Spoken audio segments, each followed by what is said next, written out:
होता है, कैसा होता है? कौन बताएगा? मिन्हा बताएंगी। मिन्हा इसका टेस्ट बताएं कैसा। Very well done. मिन्हा इसका टेस्ट कैसा होता है?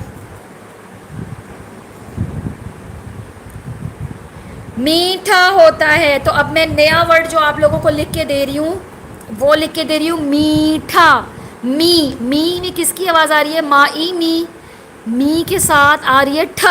ये हमने कल भारी हर्फ किए थे ना, ब प थ और ठ। इसमें ये ठ को आ के साथ जब मिला देंगे तो क्या बन जाएगा?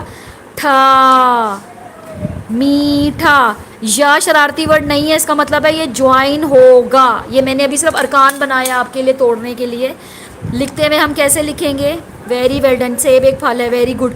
ये देखिए मी और ठा, माँ के साथ ई आ जाएगा, माँ ई मी या। यहाँ पे भारी है, इसका बनेगा ठा और अलिफ ठा, मीठा। चले लिखें।